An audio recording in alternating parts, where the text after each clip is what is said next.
क्या साइंटिस्ट ने सोल यानी आत्मा के होने का सबूत ढूंढ निकाला है? साइंटिस्ट ने शरीर से निकलती एक बहुत ही वियर्ड चीज, एक ऑरा की तरह दिखने वाली चीज को अपने इंस्ट्रूमेंट्स में कैप्चर कर लिया है।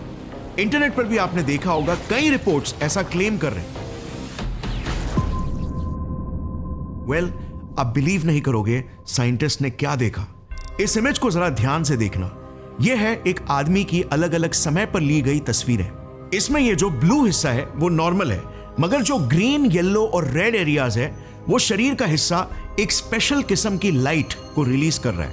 एंड नो, ये इंफ्रारेड कैमरा के इमेजेस बिल्कुल नहीं है जो बॉडी हीट को कैप्चर करते हैं। इंफ्रारेड इमेज भी आपको दिखा देता हूं, कुछ ऐसा दिखता है। बॉडी हीट सबसे ज्यादा मिड सेक्शन में होती है और इसीलिए ये एरियाज यहां पर लाइट अप हो रहे हैं, मगर एक्सपेरिमेंट में खींचे गए फोटोज में मिड सेक्शन तो जरा सा भी लाइट अप नहीं हो रहा है। देखना कैसे चेहरे के सेंटर में यही लाइट के पार्टिकल सबसे ज्यादा नजर आ रहे हैं, मगर वहीं पर एक मरे हुए इंसान का इमेज कुछ ऐसा दिखता है, एकदम नीला और बेजान।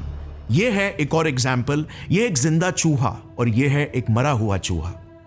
सो ये चमकती हुई चीज आखिर है क्या जो एक जिंदा जीव में दिखाई देती है, बट वहीं पर उसके मरने के बाद अचानक से गायब हो जाती है और जो बॉडी हीट भी नहीं है?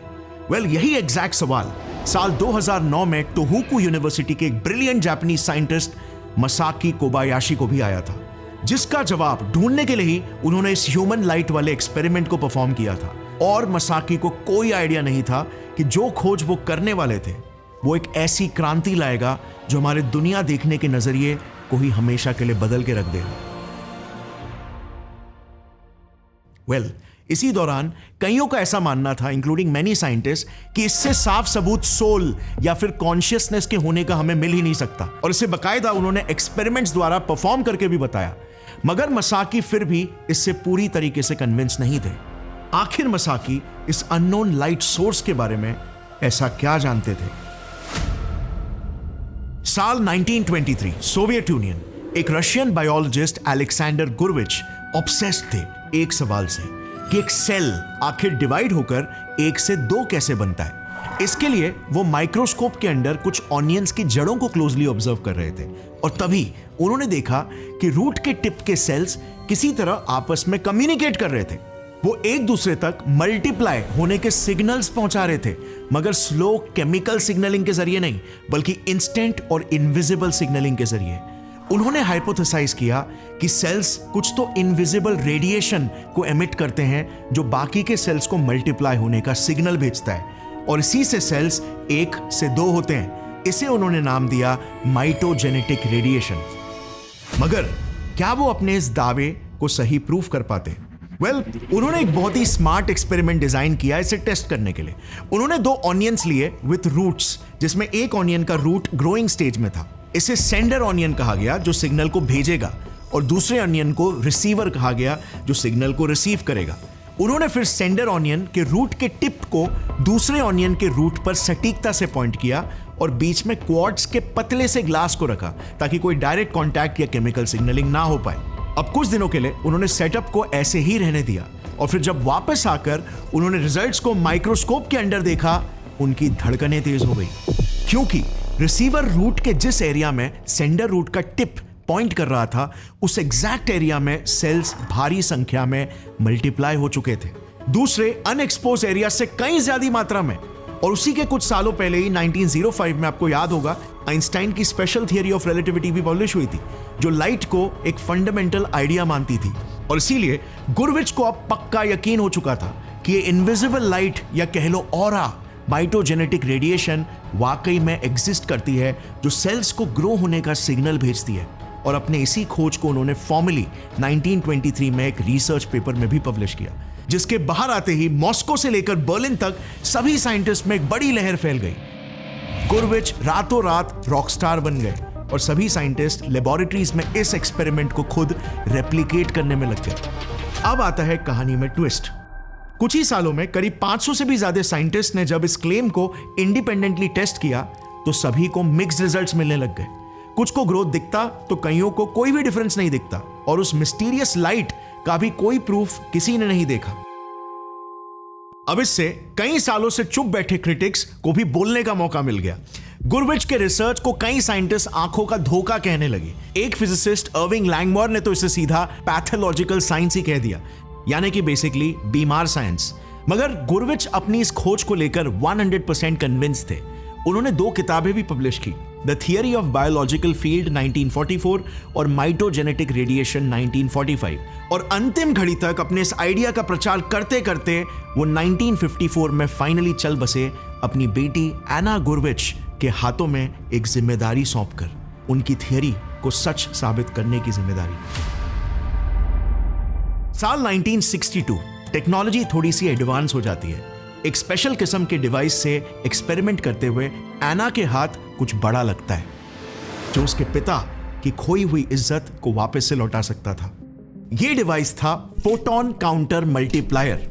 यह बेसिकली जैसे नाम बताता है, फोटॉन्स यानी कि लाइट के पार्टिकल्स का काउंटर और एक मल्टीप्लायर है यानी कि एम्पलीफायर। जैसे एक ऑडियो एम्पलीफायर कैसे एक माइक में कैप्चर हुए लो ऑडियो इनपुट को एम्पलीफाई करता है, यह डिवाइस वैसे ही लो लाइट पार्टिकल्स के इनपुट को एम्पलीफाई करता है ताकि हम उन्हें इजीली मेजर कर सकें। एना ने इस डिवाइस को प्लांट सेल्स के आगे एक अंधेरे से बक्से में कुछ समय के लिए रखा और कुछ ही समय में एकदम पिच डार्कनेस होने के बावजूद भी यह डिटेक्टर लाइट के पार्टिकल्स को डिटेक्ट करने लगा।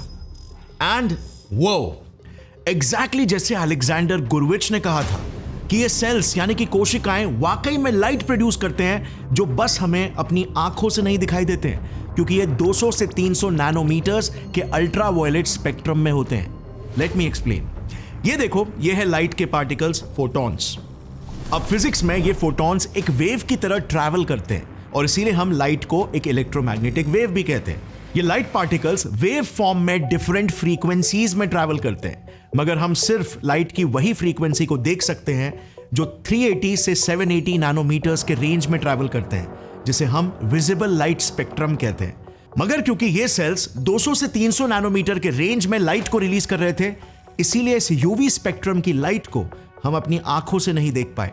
प्लस लाइट के पार्टिकल्स की संख्या भी डिटेक्टर ने बताया यहां पर एक्सट्रीमली कम रिलीज हो रही थी, बस 1 से 1000 फोटॉन्स पर सेंटीमीटर स्क्वायर पर सेकेंड, जबकि एक टिपिकल 60 वॉट के बल्ब का फोटोन एमिशन इतना होता है 1 Quintillion photons per centimetre square पर सेकेंड।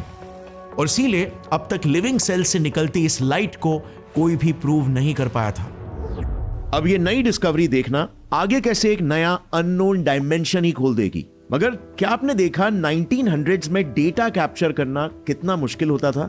मगर आज fortunately data science, AI algorithms और मशीन लर्निंग मॉडल्स जैसे एडवांस टेक्नोलॉजीज अवेलेबल है, जिससे ये पूरा प्रोसेस एक तरह से ऑटोमेट हो गया है। और इसीलिए आज science, technology, management, marketing, business या इवन मीडिया, आप कोई भी फील्ड ले लो, डेटा साइंस, एआई और मशीन लर्निंग ऐसे फ्यूचर प्रूफ स्किल्स है जिनका डिमांड तो बहुत ही हाई है, बट अनफॉर्चुनेटली इन स्किल्स की ट्रेनिंग ना के बराबर है। बट यही प्रॉब्लम सॉल्व करने के लिए स्केलर, जो कि एक ऑनलाइन टेक लर्निंग प्लेटफॉर्म है, उनके पास इन सभी फील्ड्स में प्रैक्टिकल प्रोग्राम्स अवेलेबल है ताकि स्टूडेंट्स सिर्फ एक डिग्री हासिल ना करें बल्कि करियर रेडी बन सके। इनफैक्ट यहाँ पर स्टूडेंट्स को टॉप टेक कंपनीज के इंडस्ट्री एक्सपर्ट से मेंटरशिप भी मिलती है। और अब तक स्केलर ने 15,000 लर्नर्स के करियर्स को ट्रांसफॉर्म भी कर लिया है। स्केलर ने गूगल, फ्लिपकार्ट, मेटा जैसे 900+ कंपनीज के साथ भी पार्टनरशिप कर रखा है, जिनमें प्लेसमेंट्स करवाने के लिए स्केलर की टीम स्टूडेंट्स की मदद भी करती है। Plus Scaler learners also get access to 100 capstone projects. But सबसे अच्छी चीज ये है कि सब कुछ आपको सिंपल 2 साल के EMI ऑप्शन में भी मिल जाएगा,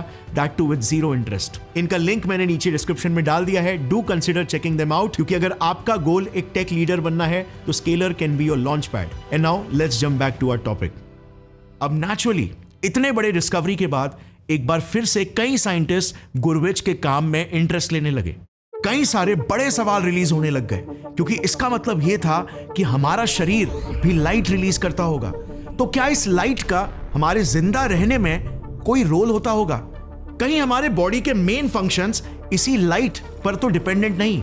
अगर हां, तो क्या हम किसी के शरीर से निकलते इन्हीं लाइट पार्टिकल्स को मेजर करके किसी इंसान के हेल्थ के बारे में बता सकते हैं क्या, कि उसे कोई छुपी संगीन बीमारी तो नहीं जो उसे समय से पहले साइलेंटली मार रही है, कोई छुपा हुआ कातिल जैसे कैंसर? फ्रिट्ज एल्बर्ट पॉप इन्हीं में से एक साइंटिस्ट थे जो 1970s में कैंसर रिसर्च को लेकर काफी ऑब्सेस्ड थे। इसी दौरान यूनिवर्सिटी ऑफ मार्बर्ग में उनके सामने गुरविच के रिसर्च पेपर्स आते हैं और वो इस पूरे living cells light particles emit करते हैं वाले कॉन्सेप्ट से बहुत ही फैसिनेट होते हैं। वो इन इतिहास में पहली बार बायोफोटॉन्स नाम देते हैं और इस प्रोसेस को अल्ट्रा वीक फोटोन एमिशन, और इस पर और गहराई से रिसर्च करने लगते हैं। वो इन पार्टिकल्स के एग्जिस्टेंस को खुद सबसे पहले एक्सपेरिमेंट्स के जरिए टेस्ट तो करते हैं, मगर इसी के साथ वो एक बड़ा खुलासा भी करते हैं कि ये जो फोटॉन्स है ना, ये ऐसे ही रैंडम लाइट के लीकेजेस नहीं है, बल्कि ये सेल्स का, इवन हमारे शरीर का एक सोफिस्टिकेटेड कम्युनिकेशन सिस्टम है जो हर एक फंक्शन को रेगुलेट करता है, डीएनए रिपेयर से लेकर ग्रोथ और मेंटेनेंस तक। उन्होंने क्लेम किया कि ये बायोफोटॉन्स कोहेरेंट पैटर्न्स बनाते हैं, जिस पैटर्न के जरिए important biological information effectively communicate होती है। अब कोहेरेंट पैटर्न्स ये बेसिकली एक क्वांटम मैकेनिक्स का वर्ड है, जिसके बारे में अगर एकदम शॉर्ट में समझाऊं तो देखो, अगर कई सारे वेव्स एक ही पैटर्न या ऑर्डर में अलाइन होते हैं ना, फोकस होते हैं ना, तो उसे कोहेरेंट पैटर्न कहा जाता है। जैसे एक लेजर लाइट जो एकदम फोकस्ड तरीके से यूनिडायरेक्शनली ट्रैवल करती है। और इसीलिए इंटरनेट पहुंचाने वाले ऑप्टिकल फाइबर्स भी लेजर लाइट का इस्तेमाल करते हैं डेटा पैकेट्स पहुंचाने के लिए, क्योंकि इंटरफेरेंस ना होने की वजह से कम्युनिकेशन सुपर इफेक्टिवली होता है। बट वहीं पर अगर उन वेव्स का ऑर्डर एक जैसा नहीं हुआ तो उन्हें इनकोहेरेंट पैटर्न कहा जाता है। जैसे एक बल्ब फॉर एग्जाम्पल, जो जब ऑन होता है तो रैंडमली लाइट को चारों दिशा में छोड़ता है। इससे काफी इंफॉर्मेशन वेस्ट हो जाती है और कम्युनिकेशन वीक हो जाता है और ढेर सारा एक्स्ट्रा नॉइज भी क्रिएट होता है। मगर फ्रिट्ज एल्बर्ट पॉप ने कैसे ये कह दिया कि ये सेल से निकलती लाइट कोहेरेंट पैटर्न्स ही बना रही है? उन्होंने सारे रिलीज होते फोटॉन्स का एक स्टैटिस्टिकल डेटा निकाला, जिससे पता चला ये फोटॉन्स एक फिक्स्ड पैटर्न हार्मनी में निकल रहे थे, किसी सिंक्रोनाइज म्यूजिक की तरह। इसी के चलते उन्होंने एक ग्रैंड थियरी को प्रपोज किया कि ये बायोफोटॉन्स एक सेल्यूलर रेडियो की तरह है, जो सेल का डीएनए रिलीज करता है और जो ग्रोथ, रिपेयर और इवन इम्यून रिस्पॉन्सेस के सिग्नल्स को पूरे शरीर में फैलाता है, जिन सिग्नल्स के प्रॉपर कम्युनिकेशन के ही जरिए एक शरीर प्रॉपर तरीके से काम कर पाता है। अगर इन सिग्नल्स में थोड़ा सा भी ग्लिच आ गया तो शरीर बीमार हो जाता है। जैसे उन्होंने दावा किया कि कैंसर सेल्स में इन्हीं लाइट पार्टिकल्स का कोहेरेंट पैटर्न डिस्टर्ब हो जाता है, यानी कि इन थियरी किसी के बॉडी में कैंसर छुपा है या नहीं, ये उनके सेल्स से निकलती रोशनी को स्टडी करके पता लगाया जा सकता है। काफी बड़ा खुलासा, राइट? ये सब इन्होंने अपनी 1989 की किताब बायोफोटॉनिक्स में भी पब्लिश किया। बट ये किस हद तक सच था, क्योंकि इसका सबूत तो अब तक हमारे पास नहीं था। मगर फ्रिट्ज एल्बर्ट पॉप एक बहुत ही कैरिस्मेटिक और इंस्पिरेशनल साइंटिस्ट थे, जिन्होंने अपने इस बड़े आइडिया को फैलाने में कोई कसर नहीं छोड़ी।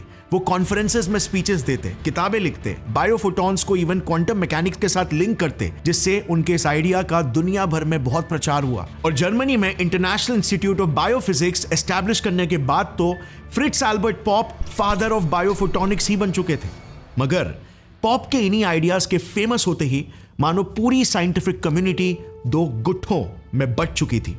पहला गुट था द बिलीवर्स का, जो पॉप के इन्हीं आइडियाज से इंस्पायर होकर इस पर और रिसर्च करने लगे, और दूसरा गुट बन गया द डिसबिलीवर्स का, जो इनसे बिल्कुल भी सहमत नहीं थे।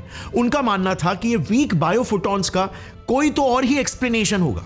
Now let me ask you friends, अगर आप वहां पर होते तो आप किस गुट को चुनते और कौन एक्चुअली में सही था? आगे आप देखोगे कैसे पॉप के डिस्कवरीज ने साइंस और स्पिरिचुअलिटी के लाइन को ही कई दशकों तक के लिए ब्लर करके रख दिया। साइंटिस्ट तक समझ नहीं पा रहे थे कि क्या साइंस है और क्या स्पिरिचुअलिटी या मेटाफिजिक्स। इसका असर कुछ ऐसा पड़ा, इवन आज तक कई कॉमन लोग साइंस और स्पिरिचुअलिटी में डिफरेंस ही नहीं समझ पाते, साइंटिफिक प्रूफ्स और स्पिरिचुअल क्लेम / स्पेक्यूलेशंस में अंतर ही नहीं समझ पाते, और विश्वास और अंधविश्वास में फर्क नहीं पहचान पाते। Some people's auras are more weaker than others, and some people's auras are more, you gravitate towards them more, and that's the difference between a star and a non-star, to be frank. It's an energy, and that aura particularly, it grabs people's eyes, and not all people's nazar eyes is good. But ये video आज ये भी clear कर देगा पूरे historical और scientific context के साथ।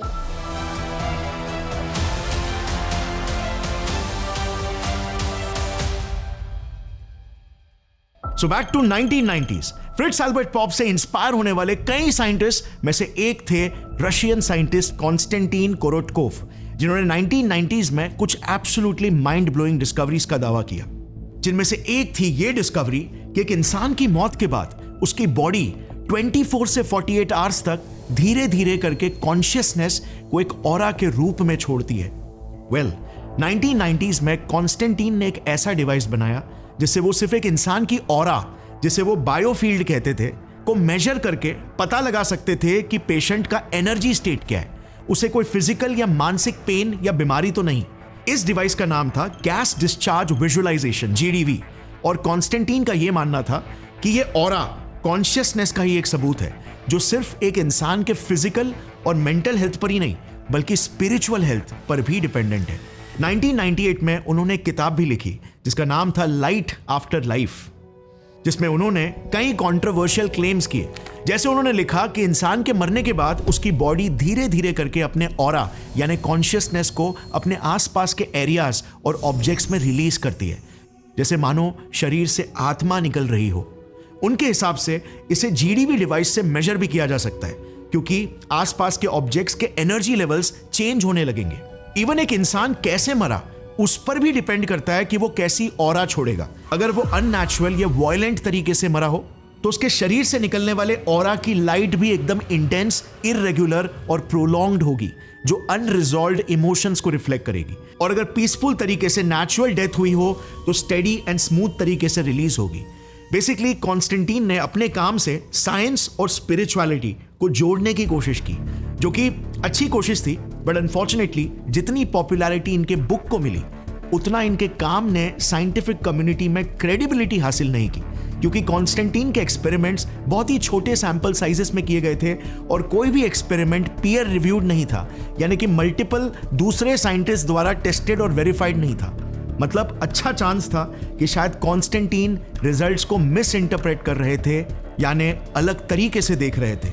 आगे बताऊंगा इनके साथ एग्जैक्टली क्या हुआ था। मगर 1990s में ही एक और एक साइंटिस्ट थे जापान से, मसारू इमोटो, जो आज भी एक्सट्रीमली पॉपुलर है और जिन्होंने तो एक कदम और आगे जाकर इसी लाइट के कॉन्शियसनेस या एनर्जी फील्ड होने वाले आइडिया को यूनिवर्सल बता दिया, यानी कि सिर्फ इंसानों में ही नहीं बल्कि कॉन्शियसनेस एक फील्ड की तरह होती है जो पूरे यूनिवर्स में है, इंक्लूडिंग वाटर, यानी कि पानी में भी। यस, पानी में कॉन्शियसनेस। कई लोग तो इस आइडिया को पानी पीकर भी नहीं निकल पाएंगे, बट इमोटो ने पानी से बात करते हुए कुछ माइंड ब्लोइंग एक्सपेरिमेंट्स परफॉर्म करके दिखाए, इसे प्रूफ करने के लिए, जो कि वर्ल्ड फेमस भी हुए। उन्होंने 2 कंटेनर्स में डिस्टिल्ड यानी कि प्योर पानी लिया। एक कंटेनर को उन्होंने पॉजिटिव मैसेजेस से एक्सपोज किया और दूसरे को नेगेटिव मैसेजेस से। जैसे उन्होंने एक कंटेनर के बाहर कुछ पॉजिटिव वर्ड्स को चिपकाए इनवर्ड फेसिंग एंगल में, वर्ड्स जैसे कि लव, ग्रैटिट्यूड, पीस, हार्मनी, तो वहीं पर दूसरे कंटेनर में उन्होंने नेगेटिव वर्ड्स को चिपकाए जैसे हेट, इविल, स्टूपिड और डिसगस्ट। अब पॉजिटिव कंटेनर के सामने उनके स्टाफ पॉजिटिव वर्ड्स को वर्बली भी बार बार दोहरा रहे थे, तो नेगेटिव कंटेनर्स के सामने नेगेटिव वर्ड्स को दोहरा रहे थे। और फिर फाइनली उन्होंने उन दोनों कंटेनर्स में से छोटे 0.5 ml के सैंपल्स लिए, उन्हें एक प्लेट में डाला और उसे -20 डिग्री सेल्सियस में फ्रीज करने के लिए रख दिया। उन्होंने पाया कि पॉजिटिव कंटेनर्स के सैंपल्स के आई स्ट्रक्चर्स या स्नोफ्लेक्स ज्यादा हेल्दी और स्ट्रक्चर्ड और सिमेट्रिकल थे, मगर वहीं पर नेगेटिव मैसेज को एक्सपोज्ड वाटर के आइस का स्ट्रक्चर बहुत ही एसिमेट्रिकल, अनहेल्दी और इररेगुलर सा था। इसे उन्होंने कई बार टेस्ट किया अलग अलग मैसेजेस के साथ। इवन उन्होंने सिटीज के टैप वाटर और नेचुरल माउंटेन वाटर में भी फर्क निकाला और कहा सिटीज के टैप वाटर में बहुत ज्यादा नेगेटिव एनर्जी होती है और नेचुरल वाटर में पॉजिटिव एनर्जी।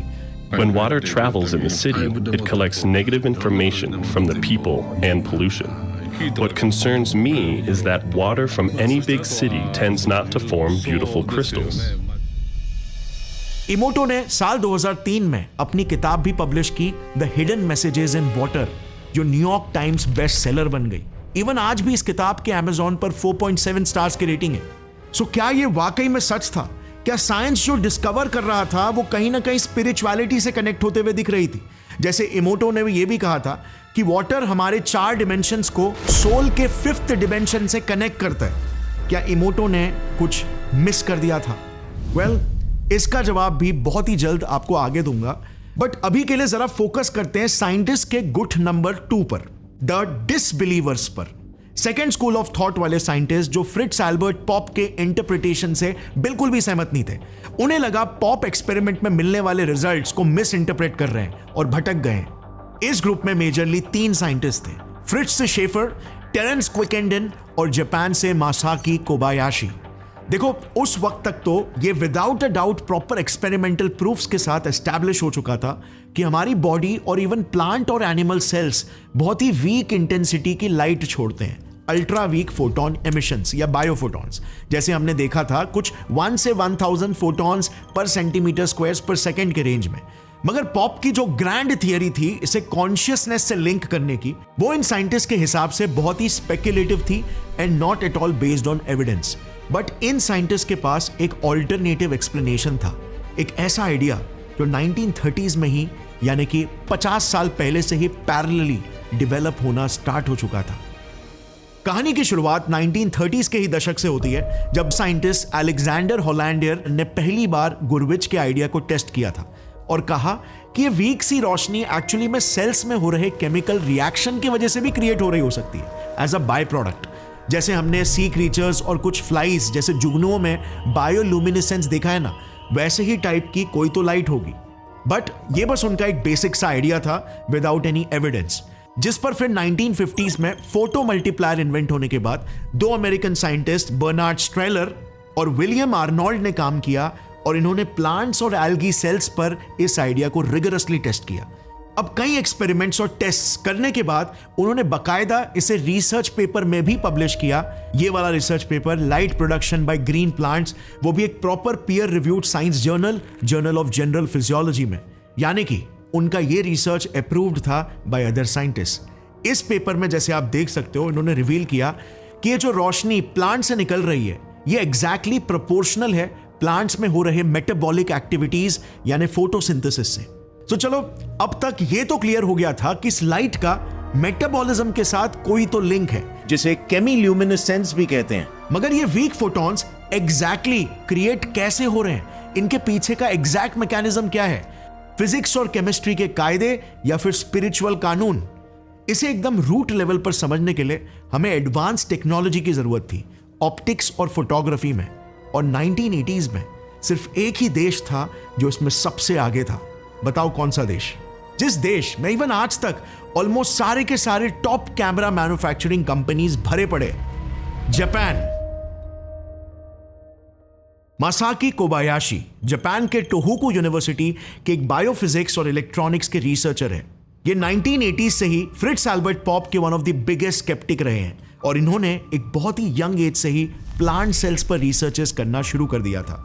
ये जानते थे कि अगर सेल से निकलती रोशनी के रूट कॉज तक पहुंचना है तो हमें बहुत ही एडवांस्ड इमेजिंग टेक्नोलॉजी की जरूरत पड़ेगी, और इसीलिए वो लेट 80s से ही जापानीज इंडस्ट्रीज के साथ रिसर्च टाई-अप्स करना शुरू कर दिए थे। और 1999 में फाइनली उन्हें एक बहुत बड़ा ब्रेक थ्रू मिला।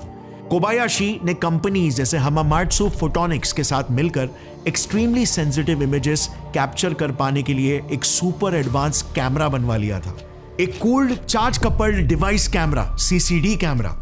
ये कैमरा मानो एक ब्लैक एंड व्हाइट टीवी से सीधा कलर टीवी के लेवल का शिफ्ट था, क्योंकि नंबर 1 ये कैमरा -120 डिग्री सेल्सियस तक कूल किया जाता था, जिससे इमेज कैप्चरिंग में थर्मल नॉइस ना के बराबर कैप्चर होती। नंबर 2, ये लिटरली एक सिंगल फोटॉन्स को तक डिटेक्ट कर सकता था, उनके exact location in space and time के साथ। पहले के फोटो मल्टीप्लायर ट्यूब डिवाइसेस तो सिर्फ फोटॉन्स को एक ही पॉइंट सोर्स में बस डिटेक्ट कर सकते थे, यानी बस कंफर्म कर सकते थे कि यस फोटॉन्स रिलीज हो रहे हैं, बट उनका रियल टाइम मल्टीपल लोकेशंस में इमेजिंग नहीं कर सकते थे। नंबर 3, ये नए CCD कैमरास एक पूरा 2D रियल टाइम मैप बना सकते थे, जो रियल टाइम इवॉल्व होता है based on the flow of photons. मतलब इससे अब हमें एग्जैक्टली पता चल सकता था कि एक सिस्टम में फोटॉन्स कहां से, कैसे और कब और कितने रिलीज हुए, जिससे लिटरली आप इन अल्ट्रा वीक फोटोन एमिशंस को बहुत ही एक्यूरेटली स्टडी कर सकते थे। और नंबर 4, हाई थ्रूपुट लेंस के जरिए एक साथ लार्ज अमाउंट्स ऑफ इंफॉर्मेशन को भी प्रोसेस करना अब इजी हो गया था। इस जनरेशनल लीप वाले टेक्नोलॉजी के साथ कोबायाशी तैयार हो चुके थे एक हिस्टोरिकल एक्सपेरिमेंट कंडक्ट करने के लिए, एक रैट यानी चूहे के दिमाग से निकलती रोशनी को स्टडी करने के लिए, उसके एग्जैक्ट सोर्स को पिन पॉइंट करने के लिए। एक्सपेरिमेंट काफी सिंपल था। उन्होंने कुछ चूहे लिए जिनके ब्रेन्स को एक्सपोज किया। इन्हें एक अंधेरे कमरे में सीसीडी कैमरास के आगे लगभग 20 मिनट के लिए रख दिया गया। साथ ही में इनके सिर के साथ एक ईईजी मशीन को भी कनेक्ट किया गया ब्रेन की इलेक्ट्रिकल एक्टिविटीज को भी मेजर करने के लिए, और एक डिवाइस सीबीएफ यानी सेरिब्रल ब्लड फ्लो डिवाइस भी रखा गया उनके ब्लड फ्लो और रिजल्टेंटली ऑक्सीजन लेवल्स को भी मॉनिटर करने के लिए। सो इनको अब बेसिकली 3 टाइप का डेटा मिलने वाला था ब्रेन से। नंबर 1 ब्रेन की electrical activity, number 2 blood flow और ऑक्सीजन लेवल्स का डेटा, और नंबर 3 फोटोन एमिशन के एग्जैक्ट लोकेशंस और टाइम पीरियड्स का एक 2D graphical data. Experiment run करने पर इन्होंने कुछ इंटरेस्टिंग पैटर्न्स नोटिस किए। जब जब ब्रेन में इलेक्ट्रिकल एक्टिविटी या ऑक्सीजन लेवल्स स्पाइक होते तब तब ब्रेन ज्यादा फोटॉन्स को रिलीज करता, और यह पैटर्न बिल्कुल कंसिस्टेंट था। अब इलेक्ट्रिकल एक्टिविटी और ऑक्सीजन कंजम्पशन के इंक्रीज होने का मतलब तो साफ था कि सेल्स में न्यूरोनल एक्टिविटी हो रही है जिसे सपोर्ट करने के लिए मेटाबॉलिज्म यानी कि एनर्जी प्रोडक्शन हो रहा है। और जब जब मेटाबॉलिज्म होता है तब तब क्या ज्यादा जनरेट होता है as a by product? Well, एक तरफ नॉर्मल प्लेन वाटर और दूसरी तरफ आरओएस यानी रिएक्टिव ऑक्सीजन स्पीशीज। अब वाटर तो क्लियरली फोटॉन्स एमिट नहीं कर रहा, सो ये आरओएस यानी कि रिएक्टिव ऑक्सीजन स्पीशीज कहीं ये तो छुपके से लाइट एमिट नहीं कर रहा। वेल, इस एक्सपेरिमेंट के डेटा से with proofs and evidence Kobayashi ने कुछ इंपॉर्टेंट डिस्कवरीज किए। जैसे नंबर 1 कि एक चूहे का दिमाग स्ट्रेस की वजह से लिटरली ग्लो करता है। यस, ये लाइट पार्टिकल्स फोटॉन्स एक एनिमल सेल में सेल मेटाबॉलिज्म की वजह से क्रिएट हो रहा है। नंबर 2, इस मेटाबॉलिक स्ट्रेस से आरओएस जो मेटाबॉलिज्म का ही एक बाय प्रोडक्ट है के लेवल्स भी इंक्रीज होते हैं। और नंबर 3 सबसे इंपॉर्टेंट, जैसे जैसे आरओएस इंक्रीज होता है वैसे वैसे फोटॉन्स भी इंक्रीज होते हैं। सो कहीं यही आरओएस ही तो फोटॉन्स के लिए रिस्पॉन्सिबल तो नहीं? क्या आरओएस ही वो छुपा हुआ चोर है जिसे हम आत्मा या कॉन्शियसनेस का सबूत समझ रहे थे? वेल, कोबायाशी इतनी दूर आकर यहीं पर नहीं रुकने वाले थे।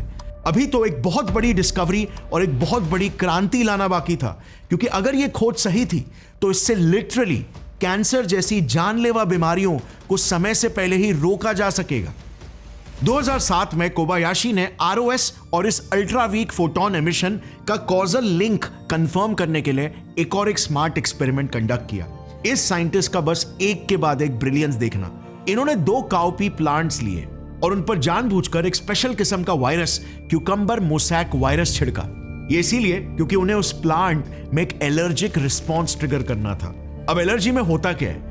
आसान भाषा में बेसिकली और स्ट्रेस क्रिएट होता है। So more stress is equal to more ROS, और टेक्निकली बात करें तो बॉडी सेल्स को मारने लगता है ताकि वायरस फैले नहीं, जिससे इन टर्न सेल्स का टर्नओवर रेट बढ़ता है यानी कि मेटाबॉलिक स्ट्रेस बढ़ता है और नतीजन आरओएस। सो इन शॉर्ट, अगर एलर्जी ट्रिगर किया जाए तो आरओएस बढ़ेगा।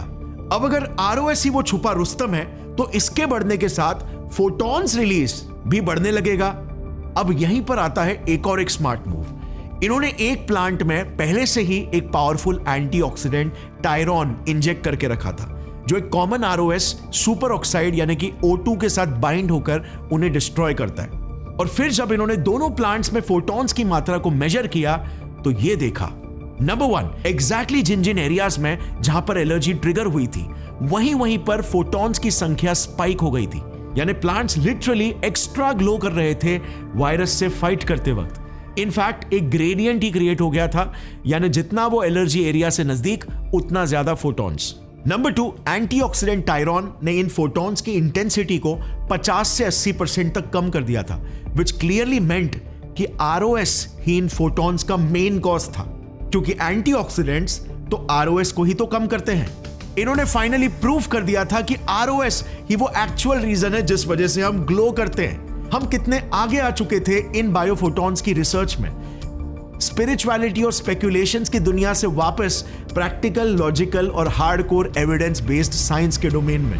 अब हाँ, इसका मतलब यह था कि हम इनसे सोल या कॉन्शियसनेस को तो डिटेक्ट नहीं कर सकते, बट कैंसर्स जैसी जानलेवा बीमारियां को 100% डिटेक्ट कर सकते हैं। 1995 में कोबायाशी ने चूहों पर किए एक्सपेरिमेंट्स में यह तो प्रूव कर लिया था कि कैंसर सेल्स नॉर्मल सेल्स के मुकाबले 1.51 से 4.73 टाइम्स ज्यादा ग्लो करते हैं। यानी कि एक तरह से ये कैंसर सेल्स लिटरली रोशनी के जरिए मदद की चीखें लगा रहे। बट ये एक्सपेरिमेंट्स चूहों पर किया गया था और साल 2004 में इन्होंने इंसानों में भी एडवांस्ड कैंसर सेल्स इमेजिंग के जरिए ये प्रूफ कर दिया कि cancer cells indeed normal cell से कई ज्यादा फोटॉन्स एमिट करते हैं, क्योंकि वो तेजी से अनकंट्रोलेबली फैलते हैं। इसका मतलब साफ था कि कैंसर का सबसे पहला ट्यूमर क्रिएट होने से भी पहले उसे एकदम बहुत ही अर्ली स्टेज में डिटेक्ट किया जा सकता है। आज हम कैंसर्स को सिर्फ ट्यूमर्स होने के बाद ही डिटेक्ट कर पाते हैं बायोप्सीज और एमआरआई स्कैन्स के जरिए।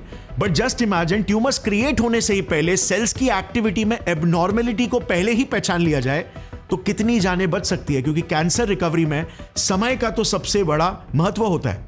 2009 में कोबायाशी ने यह प्रूव किया कि हमारे शरीर का ग्लो हमारे बॉडी क्लॉक यानी सर्केडियन रिदम से एग्जैक्टली मैच करता है। दिन में जब मेटाबॉलिज्म हाई रहता है तो हम लिटरली ज्यादा ग्लो करते हैं और रात में रेस्ट के समय हम कम ग्लो करते हैं। 2019 में तो इन्होंने एक बहुत ही ब्यूटीफुल चीज दिखाई, नेचर का मिरेकल। एक कैटरपिलर से बटरफ्लाई बनने के एवोल्यूशन के दौरान बॉडी का ग्लो कैसे चेंज होता है। अगर आपने अपने बचपन में पोकेमॉन देखा है तो उसमें कैसे जीव विकसित होने से पहले ग्लो होते हैं।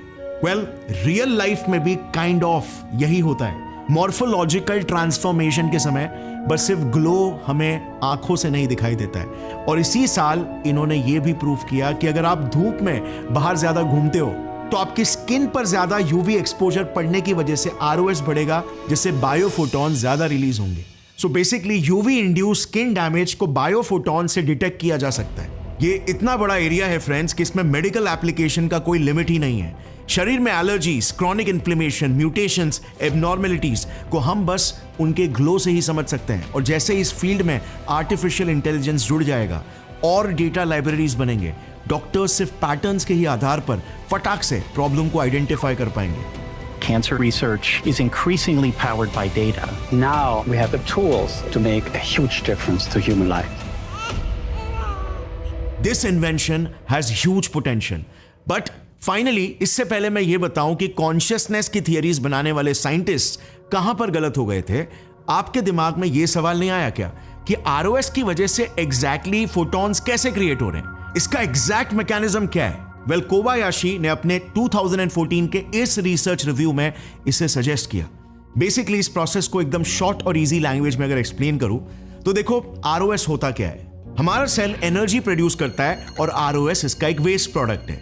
जैसे नाम बताता है, रिएक्टिव ऑक्सीजन स्पीशीज। ये ऑक्सीजन बेस्ड मॉलिक्यूल्स होते हैं जो बेसिकली एक्सट्रीमली रिएक्टिव होते हैं। रिएक्टिव क्यों? मोस्टली दो रीजंस की वजह से। नंबर 1, या तो इनमें अनस्टेबल इलेक्ट्रॉन्स होते हैं, यानी कि इनके लास्ट शेल में इलेक्ट्रॉन्स की कमी होती है, जिसे पूरा करने के लिए ये इधर उधर भटक रहे होते हैं। जैसे फॉर एग्जांपल सुपर ऑक्साइड या O2। समझ लो ये ऑक्सीजन मॉलिक्यूल्स एक सिंगल वर्जिन लड़के के जैसे होते हैं। या फिर नंबर 2, ये स्टेबल मॉलिक्यूल्स तो होते हैं मगर इनके आपस में बॉन्ड वीक होते हैं, जैसे हाइड्रोजन पेरोक्साइड H2O2। इसमें ऑक्सीजन का बॉन्ड वीक है और एक अनहैप्पी अरेंज्ड मैरिज में फंसे वाइफ की तरह ये रेडी है किसी और से इश्क लड़ाने के लिए, किसी और से बॉन्ड होने के लिए। अब क्या होता है, अगर ये नाजायज रिश्ता सेट हो जाए तो घर बर्बाद हो जाता है, राइट? एग्जैक्टली ऐसा ही होता है हमारे बॉडी में भी। इलेक्ट्रॉन्स के लिए डेस्परेट आरओएस हमारे सेल्स के डीएनए, प्रोटीन और लिपिड्स से इलेक्ट्रॉन्स छीनने की कोशिश करते हैं और उनके स्ट्रक्चर को कमजोर बना देते हैं। ऐसे समझो क्या होगा अगर एक बिल्डिंग के बेस से आप कॉन्स्टेंटली उसकी ईंटें निकालने लगो तो वो बिल्डिंग कोलैप्स कर जाएगी, राइट? एग्जैक्टली ऐसा ही होता है हमारे शरीर में भी। बट ये जो भी रिएक्शंस हो रहे होते हैं, आरओएस के इलेक्ट्रॉन्स ट्रांसफर हो रहे होते हैं, ये बेसिकली जैसे हमने फिजिक्स में पढ़ा है, इलेक्ट्रोमैग्नेटिक फील्ड में फोटॉन्स बनकर हमें नजर आते हैं। ये इलेक्ट्रॉन्स के इधर उधर पुश होने का मोमेंटम ही तो हमें लाइट पार्टिकल्स, फोटॉन्स के रूप में नजर आता है। सो ये है बेसिकली एक्चुअल रीजन हमारा शरीर ग्लो क्यों करता है। अब let me also clear this guys, और ये मैंने खुद भी जस्ट हाल ही में कुछ ही महीने पहले ही जाना था। ROS is not all bad. In fact normal मात्रा में तो हमारे शरीर को इसकी बहुत जरूरत है, क्योंकि ये बहुत इंपॉर्टेंट सिग्नलिंग का काम करता है, जो बॉडी को रिकवर करने का और डिटॉक्सिफिकेशन करने का मैसेज भेजता है। अलग अलग सेल्स तक ये सिग्नल्स भेजता है। इनफैक्ट ये ROS डिटॉक्सिफिकेशन के लिए एक्सट्रीमली जरूरी है। अगर आप बॉडी बिल्डिंग करते हो तो ROS के बिना आपकी बॉडी बनेगी ही नहीं, क्योंकि हार्डकोर वर्कआउट के बाद प्रोटीन सिंथेसिस के मैसेज को भी ROS मॉलिक्यूल्स ही एक्सट्रीमली इफेक्टिवली कम्युनिकेट करते हैं, जिससे बॉडी मसल बिल्डिंग शुरू करता है। इनफैक्ट एक रिसर्च में तो एंटीऑक्सीडेंट्स जैसे विटामिन सी और vitamin E supplementation right before या आफ्टर वर्कआउट ने मसल बिल्डिंग स्टिमुलेशन को काफी हद तक ब्लंट कर दिया था, और कुछ महीने बाद जो लोग ये सप्लीमेंटेशन ले रहे थे उनके कम मसल्स बने थे। सो ROS के हमारे बॉडी में नॉर्मल लिमिट्स में कई इंपॉर्टेंट रोल है, बट अगर ये इंक्रीज हो जाते हैं तो ये डिस्ट्रक्शन कॉज करते हैं। सो इन अ वे, जैसे गुरविच ने सबसे पहले कहा था कि ये जो लाइट हमारे शरीर से निकल रही है ये ग्रोथ के सिग्नल्स भेजती है, ये काइंड ऑफ सच है। आई मीन नॉट लिटरली कि फोटॉन्स कोहेरेंट पैटर्न्स के जरिए मैसेजेस भेज रहे हैं, बट इस लाइट के पीछे की जो असली सच्चाई है, ROS ये मैसेजेस जरूर भेज रही है। यू नो, साइंस एक ब्यूटीफुल सफर है डिस्कवरी का, जो फंडामेंटल से बिल्ड होता है और धीरे धीरे ग्रो होता है एविडेंस के बेसिस पर। एक बड़ी डिस्कवरी को लोग कितने अलग अलग एंगल से देखते हैं, कोई स्पिरिचुअल एंगल से तो कोई प्रकृति का ही एक ब्रिलियंस। मेरा मकसद आपको इस वीडियो में साइंस कैसे डेवलप होता है over a period of time वो भी बताना था। साइंस फंडामेंटल से बिल्ड होता है, और फ्रिट्ज एल्बर्ट पॉप, कोरोत्कोव और मसारू इमोटो ने कुछ साइंटिफिक डिस्कवरीज के बेसिस पर अपनी कई थियरीज बना तो ली, विजुअल एक्सपेरिमेंट्स करके इन्हें डेमोन्स्ट्रेट भी कर दिया, लेकिन इनके कोई भी एक्सपेरिमेंट्स पीयर रिव्यूड नहीं थे, यानी कि दूसरे साइंटिस्ट द्वारा चेक होकर किसी रेप्यूटेड साइंस जर्नल में ये पब्लिश नहीं हुए। पॉप का अपने मैजिकल लाइट के कोहेरेंट पैटर्न्स बनाने का डेटा भी कंसिस्टेंट नहीं पाया गया। कोरोत्कोव तो अपने GDV डिवाइस से कोई मैजिकल ऑरा या एनर्जी फील्ड्स नहीं, बल्कि एक्चुअल में मॉइस्चर, प्रेशर और इलेक्ट्रिकल कंडक्टिविटी देख रहे थे। और इमोटो, वो तो बिजनेसमैन थे, अपने बुक को न्यूयॉर्क टाइम्स बेस्ट सेलर तक पहुंचाकर खुश थे। मगर इन आइडियाज ने आज तक एक बहुत बड़ी इंडस्ट्री क्रिएट कर दी है, जो बिल्कुल pseudo science, parapsychology, mystical science और इवन स्पिरिचुअल साइंस के नाम से चलती है। और आज भी करोड़ों लोग इन बेबुनियाद चीजों में बिलीव करते हैं। साइंटिफिक आवाज दब जाती है और सेंसेशनल स्टोरीज हमेशा प्रमोट होती है। ये मिस्टिकल आइडियाज किसी साइंटिफिक जर्नल में कभी पब्लिश नहीं हुए, सिर्फ पब्लिश हुए इनकी किताबों में। और ये आइडियाज एग्जैक्टली वही थे जो लोग सुनना चाहते थे, ना कि जो एक्चुअल बोरिंग सच्चाई है। इनके लार्जर देन लाइफ थियरीज और कैरिज्मेटिक स्टोरी टेलिंग की गूंजों के तले सच्चाई की धीमी आवाज दबी रह गई। और फिर अंत में जब सच्चाई ने सारे सबूतों के साथ खुद को दुनिया के सामने पेश किया, समझने वाले समझ गए और जो ना समझे वो।